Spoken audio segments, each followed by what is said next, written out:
Hey, Miss Sarah. What you doing, baby girl? Long time no see. So apparently you've like buddied up to Mr. Aaron here and wrote this hot book. How much am I supposed to read? I noticed it was a 90-minute book or something, short book. So how much do you want me to read?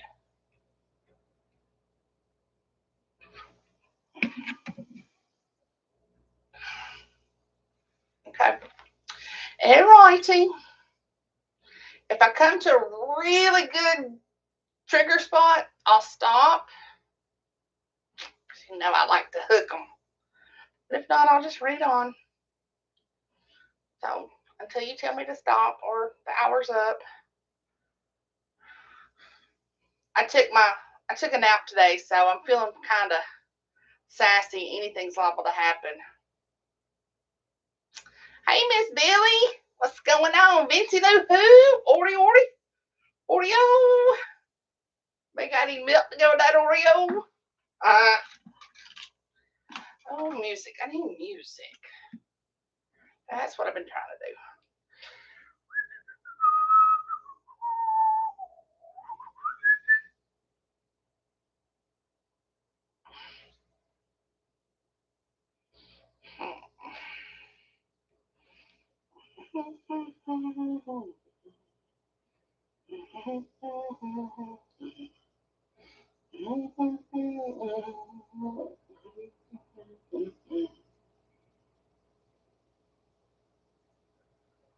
Did I hit?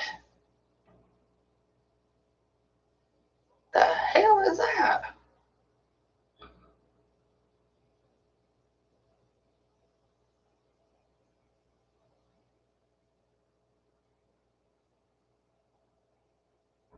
Let's try this. Compliments. Hey, Princess, what you doing?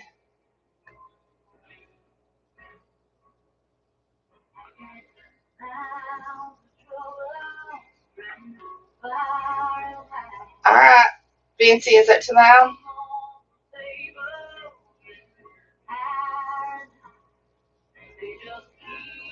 I worked at home today, Princess, and I got off at 5 and went to take a nap. My new work hours, just don't know when it's going to take effect, are going to be 8 to 5 Monday through Friday. Whoop, whoop. I don't know if it'll happen next week or if it'll wait until after the new year. I don't know, next couple of weeks.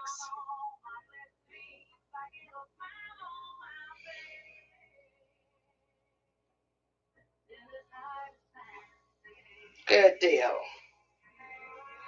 I know. I have worked 8:30 to 5:30 for the past 6 years, basically, for the most part. There was a few 9 to 6s in there, but for the most part, it was 8:30 to 5:30. And I'm an early bird, so I get there at 8 or just before 8.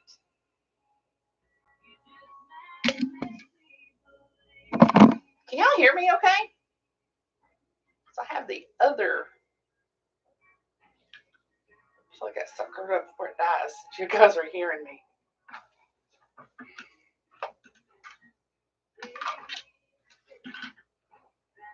Question is Aaron going to be on? He's at work. He's from down under. Right. All right. 8:05. I will get started reading. Just give everybody time to get on here because usually more.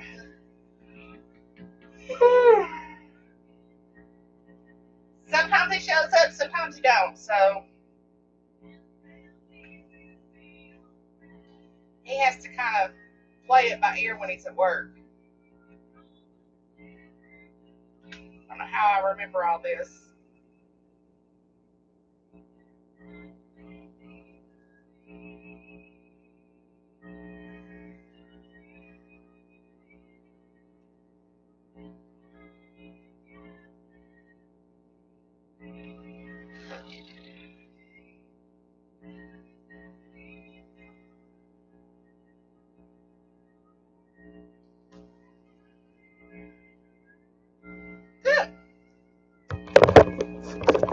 the headset I got going on right now. It's wireless. Well, I got it wired in, plugged in right now. But it's not the one that you guys normally hear me on. You usually don't hear me on this one. So go with it. Probably because it's still turned on. Okay. 2 more minutes. Everybody got their shopping done, their holiday shopping done. I pretty much did the last I'm going to do today. I might have to go back and get some more bags, wrap my paper, but I finished it up today online, so we'll see if it comes in fine, if not fine.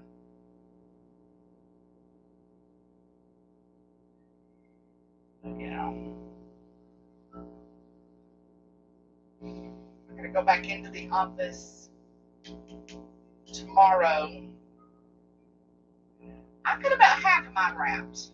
I've been kind of on the ball this year. I'm kind of proud of myself. But I can't just throw all of mine under the tree at one time because I have my Christmas done in stages. One box goes to my brother's, and we're not doing that until New Year's Eve. So all that's boxed up, or as I wrap it, it gets boxed up. And then I'll just take that box with me. And then I have one box for Shelby and her boys. I'll put those under the tree when it's close to them being here. And there's another box for Christmas Day that is for the grandkids, for Mike's kids and grandkids, great-grandkids. So I'll put those under the tree Christmas morning or whatever. And mine and Mike's together go under the tree right now. So.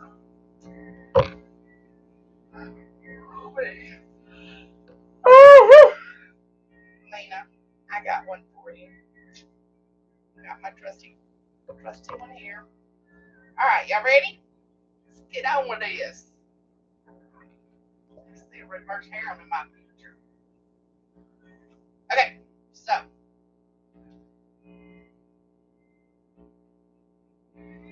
this one's called Rebel Sacrifice, A World of Rebel Souls Prequel. It's a really short book. It's only got 11 chapters, and it says it's only 90 minutes to read it. So, and I asked Miss Sara how far she wanted me to read, and she said as far as I want. So, I'm going to read until I find the hook. When I find that hook, you guys are done. You know that, right? Okay. So, let's get started. Chapter 1. They never tell a person that what they see in the movies can really happen. It's all make-believe. Nothing happens like that, right? Wrong. So very wrong. Her life felt as if it were falling to pieces and had been for some time. If she was being honest with herself, it started the moment she made the fatal mistake of accepting the key to his apartment. Charlotte Dillon was a well-known name across the world. A girl from a tiny little mountain community that no one knew existed because it was off the beaten path. Yet, somehow she managed to get away and become what so many dreamed of, a star on the big screen. Box office hits were hitting theaters in rapid-fire succession because of her. How is it that now she was moving as quietly as possible to leave it all behind? Hardly due to the man she referred to as Dickface. Or, well, she wouldn't even go there. It was only said in her mind, if she ever used the derogatory words out loud, he would hurt her.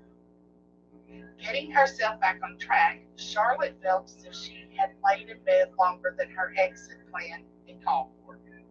She thanked whatever higher power was out there for the training she endured while shooting several of her films. Training that taught her how to move stealthily when danger is present. When she played a spy in one of her films, the training was so intense that she was sure she could actually be a spy in real life. The intensive training helped her understand how a true spy was never seen or heard when on a mission. Thinking 4 steps ahead towards the end goal, the mission. She had to wait for the alcohol he had consumed in abundance to lull him into his drink-induced slumber before she could make her move. Once he was out for the night, she could easily escape this life she didn't ask for and end the nightmare for good. She hissed as she lifted her packed bags. The pain in her back and rib cage fueled her and was a constant reminder of why she had to leave this life behind. Her forethought to lube the normally squeaky hinges on the front door was just another thing she was happy about. The door closed softly with barely a snick of the latch, and that sound was the beginning of an end. When Charlotte made her way to her car in the darkness of the night, it was one more step to freedom. Yet another hurdle she had to cross. A car he, the man that claimed to love and covet her, did not know about. All in her careful plans, she had traded the sleek sports car for an SUV. Fortunately for Scarlett, her soon-to-be ex was always too busy with his buddies, were lording his power over her, to notice she had a different vehicle. It did help that her neighbors had a similar car, and she was sure her ex thought it was hers at nothing more than the glance he would have given it. As soon as she was within the confines of the SUV, the door locks clicked tight, securing her inside. She tried to take deep breaths to calm herself before her long drive. One problem. Everything hurt. Audibly whimpering, ugh. She was grateful her soft cry was held within the confines of her new vehicle. One final look at the life she was leaving behind was the last concession for herself. Gazing into the darkness before her, she turned and stared at the apartment she was forced to live in. The dim lights of the overhead lamps illuminating the door of the chapter she just closed. Putting the SUV in gear, she headed out into the night. The drive was long and at times completely desolate. Not many stars were in the sky. An intermittent twinkle with an occasional light of an oncoming vehicle were the only things reminding her others were out there.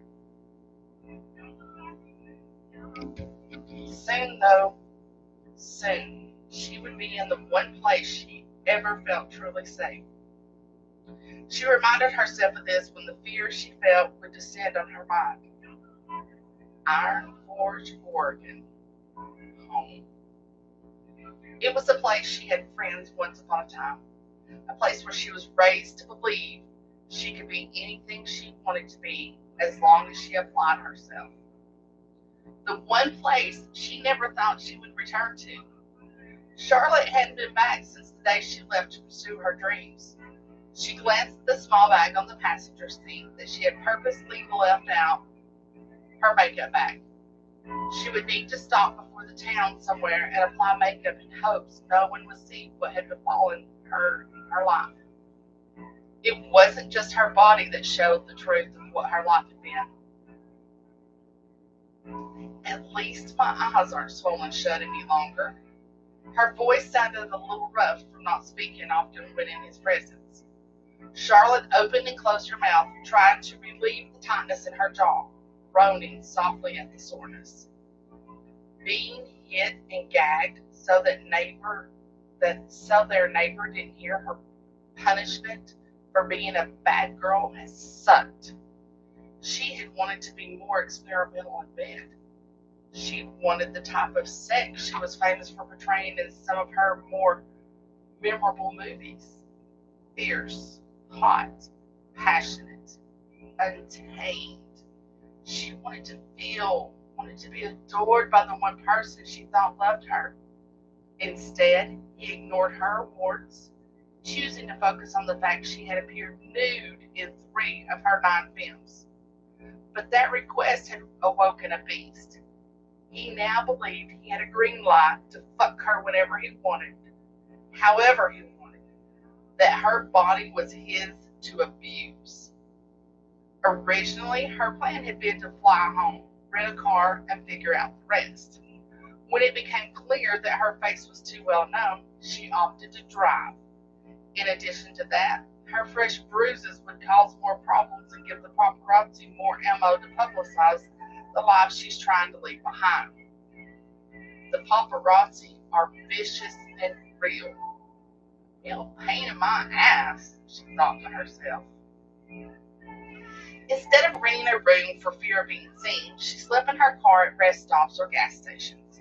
When the sleepiness she couldn't shake took hold, it was her safest bet. She had people around, a bathroom to use, and food for snacking when she needed. Days of driving gave her a lot of time to think. Not that she knew exactly what she would do, but it allowed her to think more clearly about the possibilities for when she arrived in Iron Forge. When the signs for Iron Forge came into view, she stopped at a small convenience store about 30 miles outside of town. After getting some gas from the single pump they had, she grabbed her makeup bag and headed into the store. This was her last chance to make herself presentable and try to cover some of the bruising. She knew some would still be visible, but she had to give it a shot. After days of driving and no shower, she felt filthy. Grabbing some paper towels and soap, she wet the makeshift washcloth and gave herself a stand-up bath. While brushing her teeth, she stared at herself in the mirror to assess which bruises needed the most coverage. She grabbed her makeup brush and got to work. Once she was satisfied with her look, she bent over and vigorously brushed her hair to create volume. This time when she stared at herself, soft, thick waves helped create the illusion of a woman who had her shit together. Nothing would cover the damage completely, but leaving her hair down would help. Lastly, Charlotte changed into a fresh pair of leggings, a cute top, and slipped into her favorite pair of buttery soft leather knee-high boots. She looked every bit the part of a Hollywood starling going home for a visit.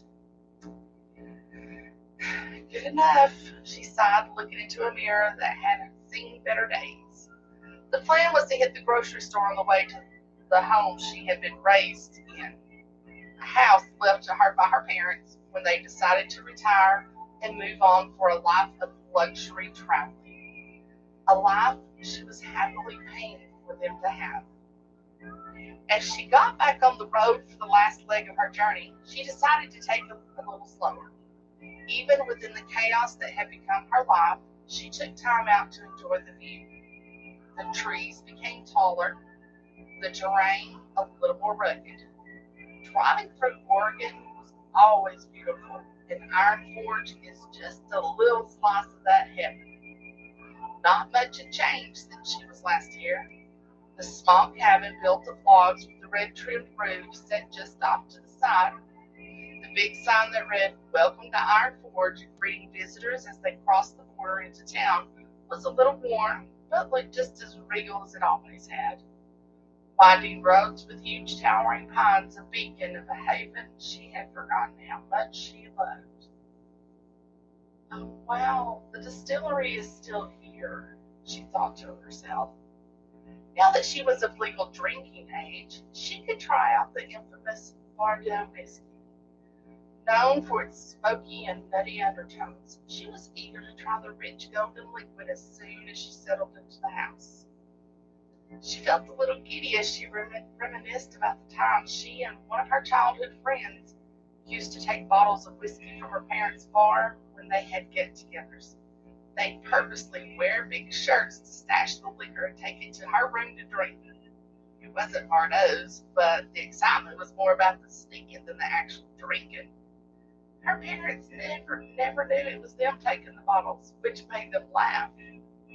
Those were great times that were simple and happy. The nickname Charlie that her friend used to call her causes a twinge of sadness to come over her as she thought back on the memories. He was the only one allowed to use the moniker because it indicated how special she was to him. She wondered what he was up to now. He more than likely had moved on from Iron Forge. He had huge dreams of going to college and had been looking forward to leaving here when she moved. What in the hell is that booby trap? The flashing neon sign jarred her from her memories as she drove past the building that sat far from the street with cars and motorcycles parked out front. Charlotte chuckled at the name as it came to her what the name more than likely meant. The laughter quickly turned to a moan of agony as the action caused the pain in her ribs to flare to life. Using her free hand, she wrapped her arm around her rib cage to buffer the ache. At least it doesn't hurt as much to breathe, she said to herself. The long drive more than likely gave her body a chance to start healing, and for that she was thankful. Oh my God, yes! She exclaimed as Motormouth's bar and grill came into view. It had been a staple in the town ever since she was a little girl. Of course, she was too young to go before, but they always had takeout and the food was amazing. Maria, the owner, was the best cook around. Her favorite was the garlic and parmesan french fries. Maria always said extra because she knew how much she loved them. Charlotte knew right then what she was having for dinner. Finally, the town was properly in her sights. A long line of buildings providing anyone that lived there everything they needed so they would never have to leave town if they didn't want to. A bank, laundromat, dog groomers, electronics store, even the pharmacy were all still there. If anyone could see through her tinted windows, they would wonder why she was smiling like a fool. She was home. Home meant safety. The grocery store looked like it had been painted since she last saw it. Total facelift, in fact. She parked, staring up at the building, giving herself a few minutes to come to grips with the fact that as soon as she stepped out into the parking lot, it was going to be all very real.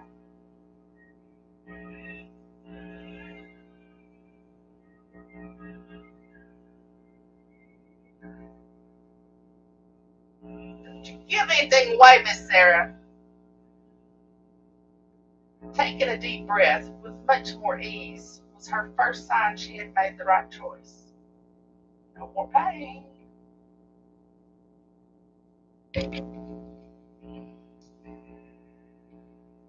She sighed in relief. Looking over her shoulder had become second nature. Even when she was just going to work, her ex would have people following her to make sure she went there and came right back home after she was done for the day. It had become a habit, and although she felt safe, she looked over her shoulder and around the immediate area as she got out of her car. She never knew if or when she was being followed. Never knew who would stop her in her tracks and force her back into her living nightmare. Hopefully, with time, that, along with the feeling of being watched, would cease. For now, it hasn't. Even as she pushed the button on the fob to lock her car, she felt like she was being watched. I'm in iron forward. No one knows where I am. No one can find me. I covered my tracks. I am safe. It was her new mantra that was on repeat in her mind to calm her nerves and ease her worries. The sound of the double beep indicated that her car lock was engaged, and after one last deep breath, it was time to go shopping. Chapter 2. Motormouths, as usual, was bustling with people. The pool tables were occupied, the slot machines were full with patrons, frustrated from their lack of winnings, and the dance floor was hopping. Every stool in the bar was taken, and the tables were overflowing with people eating their fill. It was at times like these where people, especially with alcohol involved,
Yep, I got it back.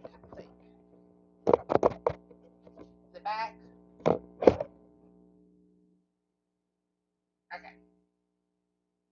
All right. Let me start back over chapter 2.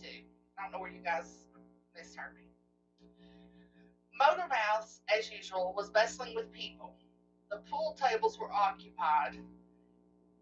The slot machines were full with patrons frustrated from their lack of winnings, and the dance floor was hopping. Every stool at the bar was taken, and the tables were overflowing with people eating their fill. It was at times like these where people, especially with alcohol involved, could forget themselves. So when a commotion erupted on the dance floor, not many noticed. A man, on something other than alcohol, began to rub himself up against an attractive brunette who was dancing with a girlfriend. She was clearly annoyed by this and proceeded to push him away. He didn't take too kindly to this and grabbed her by the wrist. She struggled to loosen her grip as he cursed at her. Before he could finish his next insult, his hold on her faltered, as a strong arm grabbed him in a chokehold. He was dragged backwards through the crowd, his legs frantically kicking out, trying to stop the momentum. His feet were slipping and sliding as he was hauled towards the front door and thrown to the ground like the trash he was. "What the fuck is your problem?" he screamed as he staggered to his feet. His eyes go wide as the punk noticed the size of the person who manhandled him. Broad-shouldered, with a chiseled jaw, Ben crossed his massive arms over his chest. Clad in leather pants and a black tank, oh my gosh, I'm dripping. His clothes did nothing to hide the tight, bulging muscles that flexed with his every movement. Ben turned to go back in the bar, but the punk wouldn't give up. "Hey, you can't kick me out. I'm friends inside." "I'll tell them you said goodbye." "Oh, excuse me." "Oh, there's no way. I'm glad Jody's not on here. I can't do an Aussie. You guys already heard my Cockney. There's no way, or British, whatever. You definitely don't want to hear my Aussie." I'll tell them you said goodbye," Ben replied with his thick Australian accent. As if being thrown out wasn't enough, the idiot decided to grab Ben's arm and try to stop him from going inside. In one quick move, Ben had the guy pinned to the ground with his hunting knife aimed at his eye, staring down at him. Ben growled. "Touch me again, you'll be needing an eye patch. Walk away before you write a check your ass can't cash. Guys like you are a waste of space. Now get lost, dipshit." The people of Iron Forge knew who the rebel souls were. Ruthless but protective, they kept the town safe. Even the drunkest patrons knew not to mess with them. But there was always one who thought he could challenge them. You were either friend or foe, no in between. Ben was fairly new to the rebels, but the cut he wore signified that he belonged and was not to be fucked with. The rebels had made a name for themselves because Gideon, the president of the rebel souls, worked his ass off to assure they had. It was that simple. They were feared but respected, and ultimately respect is all that mattered. Gideon Bardot is the son of the owner of Bardot's distillery. He could have easily taken over the lucrative business, but he's a rebel through and through. He traded a life of business suits and patent leather shoes for the rebel cut and shit kickers. Probably would have made a great story for some gossip magazine. The thoughts in Ben's head as he made his way back into the bar almost made him laugh. He pondered how his life and purpose had changed so dramatically. Moving from Australia to a small whiskey town, becoming a part of an MC, and doing something he was good at. Being an enforcer for the rebel souls brought him a sense of pride. Protecting his brothers in this town was his top priority. Running whatever Gideon laid out was okay with him too. Everything was for a reason, and as long as it kept money in his pocket, he was all for it. The females were plenty, and the bonus was tag teaming with his brother Daniel, aka Digger. They became close when Ben joined the MC, and there's nothing he wouldn't do for him. What he did ponder was how he still found himself in a place, doing something he was really good at, like taking out the trash, even if that was just a small part of his new purpose in life.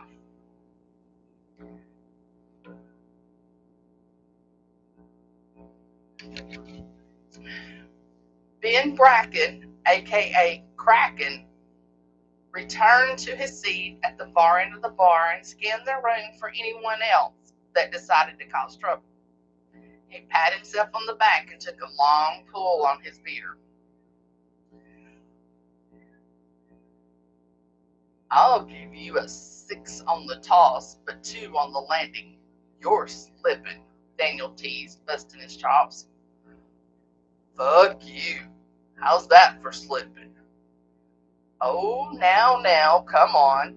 Don't be like that. Someone's a little tense, I think. Gotta work out that poison, buddy. Benjamin looked out over his bottle at the various women that had ventured into the establishment tonight. Some very scantily clad and more than easy on the eyes. If he worked out his poison on any one of them, they would look like newborn foals afterwards. Daniel cased the joint too and noticed the same thing. I could introduce you to a few. Besides, you're still kind of new in town, and American girls love that Australian accent. And how do you know them? Daniel smiled. Iron Forge can be a very friendly place. Daniel trailed off and looked past Benjamin to the TV on the wall, yelling to the bartender to turn it up.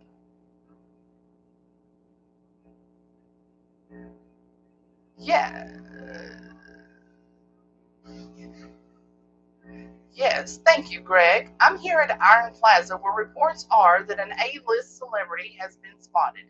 None other than Charlotte Dillon was seen perusing a clothing store less than an hour ago. No fucking way, Daniel breathed. What? Benjamin started, but was shushed by Daniel. As far as we know, she has no filming commitments and no public appearances scheduled. So this may be a vacation for her. All we know is... Sorry, Greg, what was that? Oh, okay. Ladies and gentlemen, we've just gotten word she's still here. She's walking to her car parked just outside the grocery store. We'll head on over and try and get an exclusive right here on IFW News after a quick commercial break. Stay tuned. Holy fuck, let's go. Where are we going? We have to get there before this gets out of hand. Why? Dude, it's Charlotte Dillon, Daniel said, leaping to his feet. I know who that is. I didn't take you for a movie fan. I'm not just a fan, asshole. She's an old friend of mine. Wait, what? You never said anything while we watched her movies. I'm a huge fan of hers. I almost got carpal tunnel syndrome in both wrists over her. So did I. Now she's back in Iron Forge of all places. I want to know why, Daniel said with curiosity. You can stay here and keep tossing drunks out on their asses, or you can come hang with a celebrity. Your choice. Ben sighed. Fuck this. She better be as hot as she is on screen, and she better not be a stuck-up bitch. That's all I'm saying. Daniel hadn't heard him, considering he was already out the door and heading to his bike. See a twist coming on. Even though the grocery store was only a mile away, it might as well have been 10 miles. Daniel raced down the road towards the shopping plaza. At first glance, nothing appeared out of the ordinary. The night was still mostly just cars heading in and out of different establishments. People moving around with their shopping, but as they drove closer, Ben noticed the traffic began to stand still. They parked their bikes in the alleyway just to the left of the building. Round in the building, they noticed people weren't moving. They noticed that people weren't moving. They were gathering, forming a crowd, and in the middle of the crowd, with cameras flashing away, stood Charlotte Dillon. He and Daniel pushed away the throngs of people to get to the center of the crowd, and it was only when they got closer did Ben notice the manic desperation people had to get to her, screaming her name, reaching for her. It was total chaos. Charlotte, for the most part, looked like she was barely keeping herself together. She looked like a deer caught in headlights. Well, many headlights, with all the clicking and the flashing. She tried to smile and wave, but ultimately needed to hide her face from the bright lights as fans clicked their cameras. "Where's the fucking security?" Ben admonished as he was jostled from the people shifting him left and right.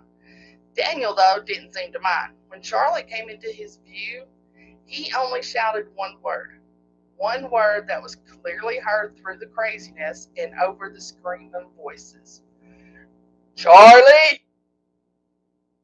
Charlotte snapped her head around at the sound of the name.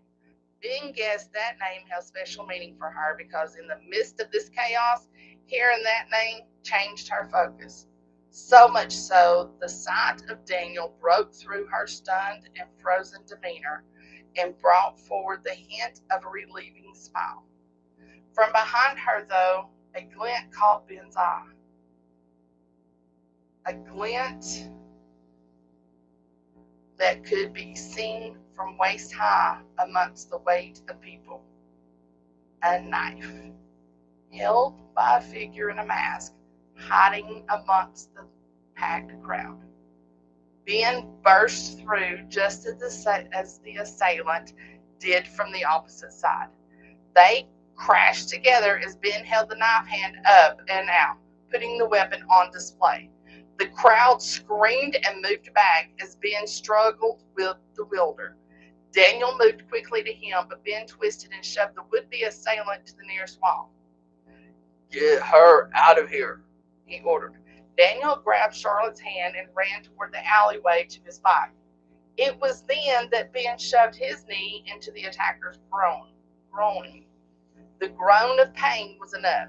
He shunted forward just a few inches, but Ben lashed out like a viper, slamming the back of his head to the wall, leaving the assailant crumbling to the ground. The crowd looked on in shock. It wasn't ideal to handle this in front of a crowd, let alone a camera crew, but he couldn't allow Charlotte to be attacked. Some people looked at him. Others were either gone or stared at the unconscious masked figure. Stunned into silence, Ben uncovered his face for a quick look. He didn't recognize him.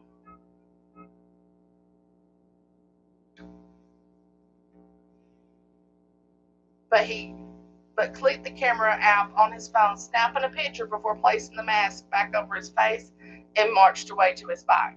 He didn't want to be here when the police showed up. He was pretty sure that someone had put in a call. He could already hear the sirens in the distance.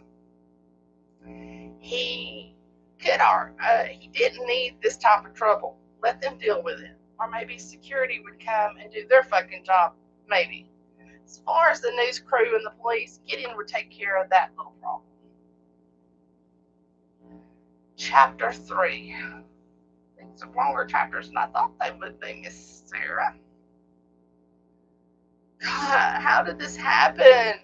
1 minute she was just trying to buy a few necessities.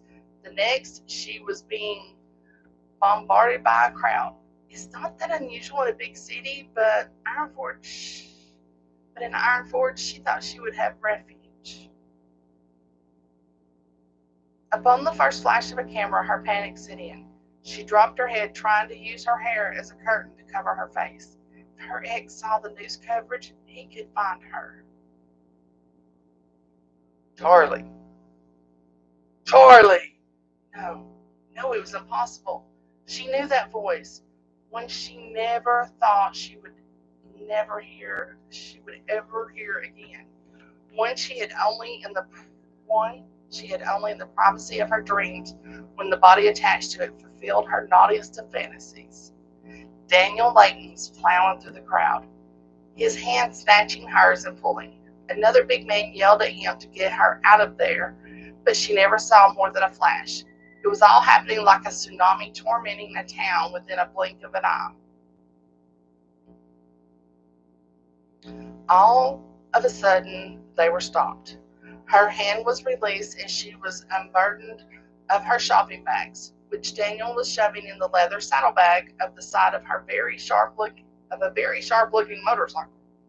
It was then she finally took a moment to see he had on a leather cut. She thought that's what the leather vest was called. She watched Sons of Anarchy like everyone else. Heck, she even tried out for a part in it, but didn't have the bravado they wanted. They couldn't see her as a biker chick. A patch that said Rebel Souls Iron Forge Oregon chapter was on his back. He was in a motorcycle club? Holy shit! Before she had more time to think on what had happened to the Ivy League college-bound teenager she once knew, he was encouraging her to climb on behind him. She gulped. Charlotte had ridden on the back of a motorcycle in one of her films. One, with a safety crew around, and 20 feet of fake road to ride at 20 miles per hour. Sped up in post-production. She had this. She hiked her leg over the black leather seat, wrapping her arms around his waist, with her thighs clinging to his hips. "I'll send someone for your car later," he said. She nodded, glancing at the crowd that was still behind them. In a split second, they realized where she'd gone and began running in their direction. "Hold on tight." Daniel tossed the words over his shoulder as gravel spit up into the air at the spinning of his rear tire. The wind was almost biting at her face as they zoomed away like fire was licking at their asses. It caused her to duck down, resting her cheek onto his shoulder, her hands flat to his abs over his t-shirt, but beneath the leather. Damn, she did not remember his stomach being so hard. Although they hadn't seen each other in years, she felt safe with him. If it weren't for the fact she was grateful he and his friend saved her, she might have wanted to hide. The first time seeing him since she had left town, and what was he going to see? Hopefully not the bruises she carefully tried to hide. God, what had her life become? "You can release me now and hop off." His deep voice brought her out of her thoughts. Shit, she hadn't even noticed they'd stopped.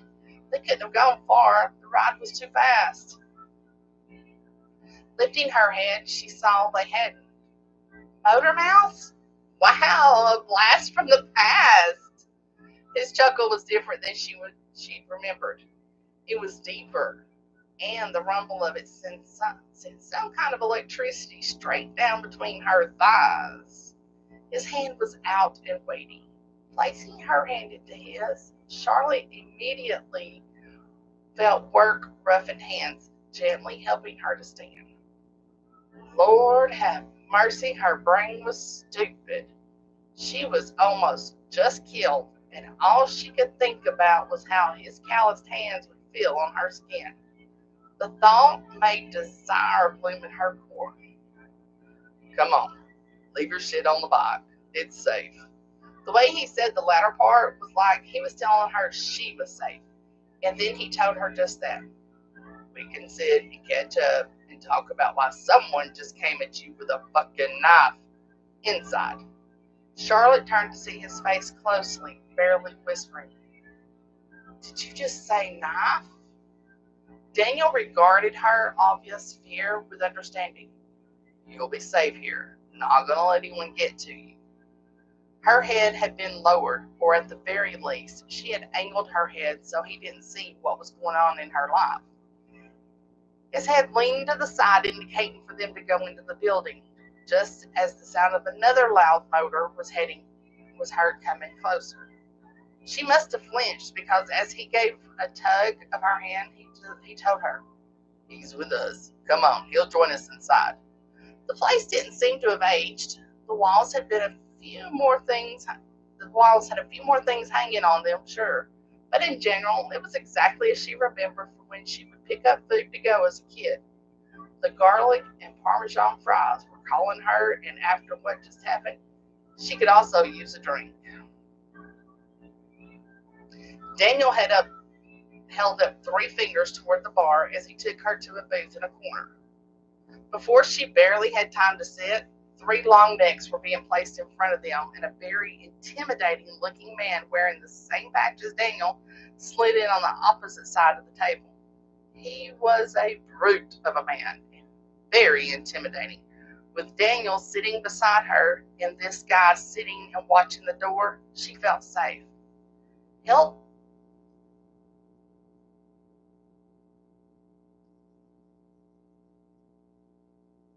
Held back to make sure no one followed us. the new guy said by the way of greeting. Charlie, this is Ben. Ben, Charlotte Dillon. Daniel introduced her. The way Ben looked her over should have made her want to hide under the table. Instead, she was pressing her thighs together, trying to stem the throb that a mere voice had caused. For fuck's sake, Charlotte, stop.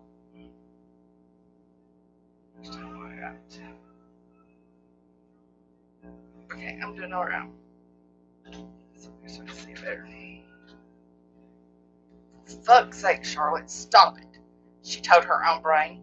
It was the accent. The Australian accent and the timbre in his voice caused her skin to heat. She should be ashamed about the thoughts running through her mind, but she couldn't help it. It's not every day a woman gets rescued by 2 sexy bikers. Both men leaned back, sitting exactly alike, arms crossing over broad leather-covered chest, each with a bottle of beer in hand, only moving one arm to lift the frosty, dark-tinted glass bottle to their lips that she wanted on her body to satisfy the ache building inside of her.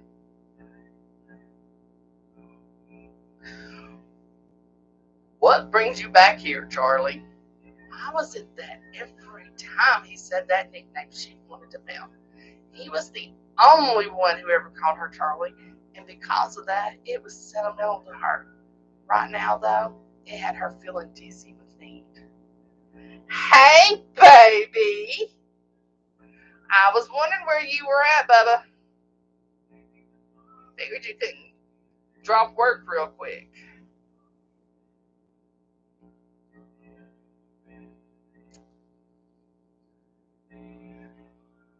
Thought it would be nice to get away. I needed a little break, she replied. She knew her voice sounded shaky, but hopefully they wouldn't catch on. From under the curtain of her long locks, she was doing her best to use it as coverage. She saw the way Daniel and Ben looked at each other. It was some silent communication she wasn't sure she liked. She remembered her ex doing that with his buddies. It never boded well for her if she was in the vicinity. It gave her a chill. Mercy, you guys are leaving this the whole time? That's what it should look like. Sorry about that. She remembered her ex doing that one with his buddies. It never boded well for her if she was in the vicinity. It gave her a chill just at the memory, and that had both narrowing their eyes in her direction. Too fucking astute. She prayed they didn't catch it. Where are you staying? At your folks' old place? Bringing her own beer to her lips, she nodded.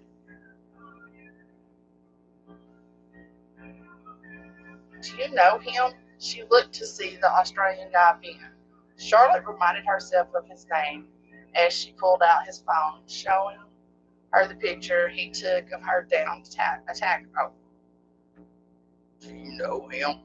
She looked to see the Australian guy Ben. Charlotte reminded herself of his name as he pulled out his phone, showing her the picture he took of her downed attacker. When she shook her head honestly, he put the phone away but didn't stop looking at her. God, any idea why someone would come at you with intent to hurt you? Ben asked. Once again, his Australian accent sent a chill of a different kind through her. Now, if you guys want a Southern accent, I can do that. But I can't do those Aussie accents, Aaron. You should have been on here with me live, and you could have read his parts. Baby, you're missing it. She felt like it was a loaded question. Given the past she just walked away from, she felt she was entitled to her skepticism. She did not want Daniel or his friend involved. Walking away was the right thing to do. If he found her, though, it would be bad for anyone around her. I can't imagine who. I mean, I don't think I have any stalkers or enemies. Jesus, she knew that. The life, what it was. She made an enemy the moment she walked out the door to her life. Look at me, Charlie. She flinched as she felt Daniel's fingers, which were gentle on her chin, yet made her lift her head. Ben looked closer at what Daniel already noticed, growling under his breath. What the fuck? She wasn't sure if it was her reaction to the touch or if they had seen her face, but she could guess that her makeup had been smudged and what she tried to cover up was now noticeable. Look at me, Charlie. I won't repeat myself and I won't hurt you. Not in any bad way, at least. The latter part was mumbled, but she heard it. Did that mean they had seen her face? God, she didn't want Daniel to see what had become of her. Charlotte pulled her chin away from Daniel's hand, hoping to keep some semblance of control. If she could keep her hair in place, she would be good. A couple more days and the makeup she'd been using would completely hide the damage. His hand did fall away, but not happily because of the rough tone. You never lied to me before. Don't fucking start now. Using the beer as her cover, she lifted it to her lips and downed the rest of the bottle in one long gulp. Liquid courage at its finest, she hoped. How is needing a break and a little vacation time lying? Boy! A bar of soap was slammed to the table. Why is a bar of soap being placed on there? You know the rules. Oh, wait a minute. Boy! A bar of soap was slammed to the table. Why is a bar of soap being placed on her? You know the rules. Am I going to need this tonight? Shit, no, Mama. I'm sorry. A stout woman with a bit of fire behind her words stood with fists on her ample hips. Dark salt and pepper and dark eyes looked Charlotte over. Before Daniel or Ben could respond, the lady he called, is it Mama? Is that how you guys were doing it? Mama? Just kept right on. We have rules here. No cursing. Don't let these boys sway you to the dark side with their bad manners. Now, you gonna behave, or I give you the soap for being so rude? Ben was who spoke up first. Mama, this beautiful lady is Charlotte Dillon. He winks in Charlotte's direction. The actress.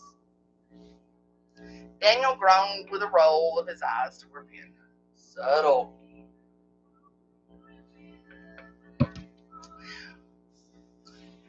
His head was shaken while Ben seemed to find amusement. Mama, Charlotte's from here. We went to school together. She's back for a visit, got bombarded by her fans or something, and he points between himself and Ben. Got her out of there. Daniel smiled. First time she saw a real smile since he helped her up. Maria, otherwise known as Mama, owns this place, if you didn't remember. It's a pleasure to meet you, Maria, Charlotte said, extending her hand. She knew of Maria, but had never seen or met her. You can call me Mama. Now, you want some fries? You still like them? Charlotte couldn't help but smile. Maria let the boys describe her, but she remembered her from back in the day. That would be lovely. Thank you. And then I'll bring some ice for that face. Looks like it needs it. Before she could say anything, Maria, or rather Mama, left her soap on the table, storming away for what was most likely a bag of ice she didn't want to admit she needed. Just like she didn't need the guys both growling as Daniel once again held her chin in one hand, as his other pushed her hair over her shoulder.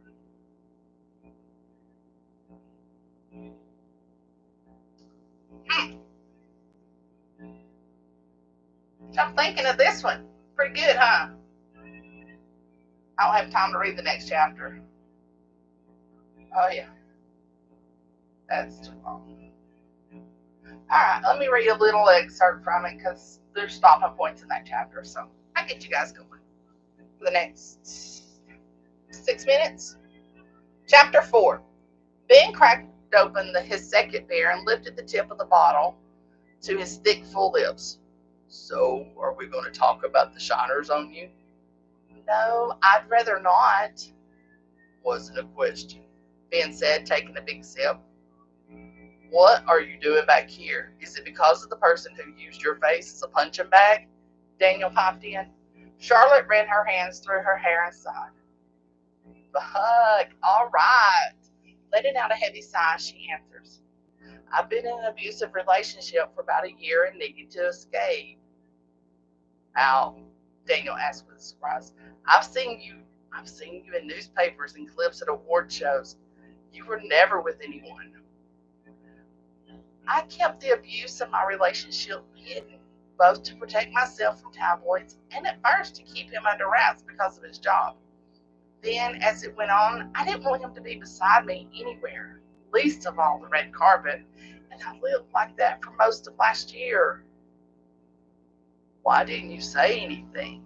Daniel asked, a hint of anger in his voice. Charlotte smiled sadly. Who could I go to? There's worse things happening to people from those inside the industry. A few bruises is nothing in comparison.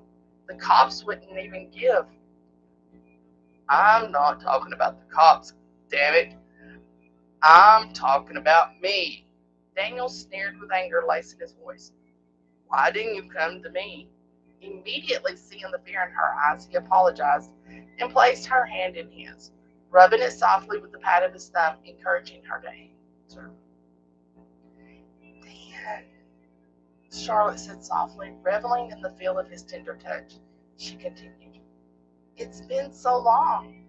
I didn't know your number. Mine isn't listed. It's not as easy as just looking you up. You don't know who he is, what he's capable of. And you don't know what I'm capable of, he replied sternly. Stopping the movement of his thumb, Charlotte looked him in the eye and said, anyone I told would be in serious danger. I would never let that happen to anyone I care about. Ben clicked his empty bottle down. Well then, we're in luck. What do you mean? Charlotte asked, turning her attention. You don't want anyone you care about to get hurt. Well, you don't know me. You don't care about me, and I ain't got no problem hurting no bastard. So why don't you tell us what was with your little balaclava boy back at the shopping center, and then we can get to the bottom of what's going on.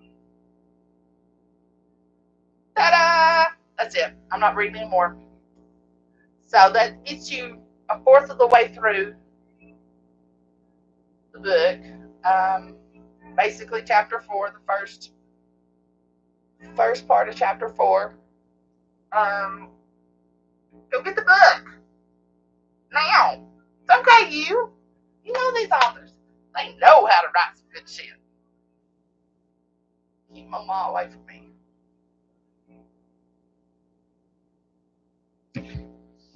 All right, ladies and gents. Aaron, I sure have missed you, baby boy. Just remember, tell that wife of yours she gets tired of you. Come on up here. We're letting Aussies it back in states now. Join the Georgia fun. All righty. Yep. Grab them up, just like Sara said. And I am such a tease. Nina, you know it, and I will love it. All right. Y'all have a good weekend. I'll be back next week. Something new, something good, I'm sure.